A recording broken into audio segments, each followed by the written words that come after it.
Con Massimo Mariotti e siamo qua, la vittoria per 3-2 sul Follonica, è la terza vittoria consecutiva, 14 punti, questo momento positivo è tolto proprio all'inizio di campionato, il Grosseto sembra stare veramente bene. Ma innanzitutto complimenti al Follonica perché comunque è stata una partita tirata, equilibrata, ben giocata da tutte e due le squadre, però alla fine ha premiato noi perché ci abbiamo creduto dall'inizio alla fine nonostante fossimo andati sotto 1-0. Io alla squadra gli ho raccomandato di continuare a giocare con equilibrio, l'abbiamo ribaltata, poi chiaramente sono partite tirate. Noi abbiamo fallito la punizione di prima, loro a poco alla fine potevano trovare il pareggio, è stato bravo Franco a eludere Davide Banini. Per quanto riguarda il periodo, è vero, le prime due giornate abbiamo subito due sconfitte, però a Viareggio meritavamo il pareggio, l'avevamo fatto, e in casa col Monza comunque è andata in quella maniera lì, ma le prestazioni della squadra in queste prime 9 giornate ci sono sempre state. Quindi questi 14 punti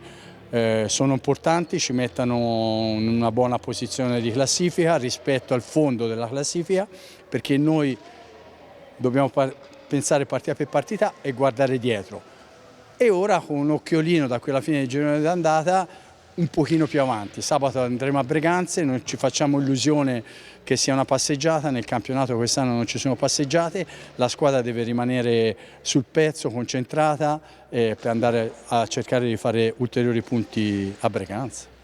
Breganze che è chiaramente una partita di quelle dove il Grosseto proverà a vincere, a fare 3 punti perché è una delle squadre appunto impalagate nella lotta per la salvezza, però dall'inizio dell'anno il Grosseto se l'è giocata praticamente con tutti o comunque sono state sempre partite tirate, compresa quella di questa sera.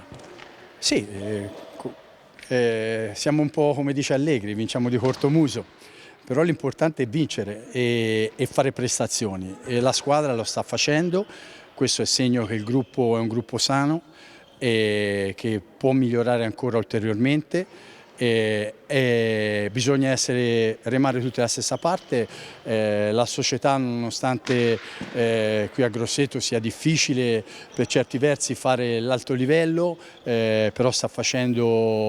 cercando di strutturare la società sempre meglio per cercare di salire passo passo, gradino per gradino, e questo è importante. Con la coesione di tutti, con l'intelligenza da parte di tutti potremo fare delle buone cose. Non parliamo mai dei singoli, però ti voglio chiedere, tu che sei il, diciamo così, il responsabile del gruppo, una parola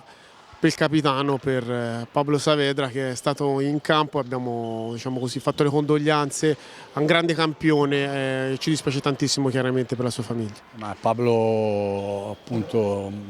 ha passato una settimana a dir poco complicata e poi non è solo la settimana, perché quando ci sono queste situazioni qui chiaramente si sa che purtroppo da un momento all'altro può accadere quello che è accaduto al fratello di Pablo, che era giovane, era malato da tempo e quindi lunedì non si è allenato, però martedì da professionista, da persona seria, da capitano è venuto a allenarsi, è stato con la squadra, ha cercato almeno qui dentro di avere la positività, che chiaramente il cuore sicuramente dentro fa male, e sono contento perché stasera ha fatto l'ennesima buona prestazione, ha trovato il gol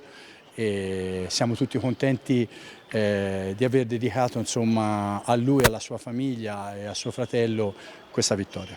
Grazie a Massimo Mariotti e complimenti ancora per la vittoria.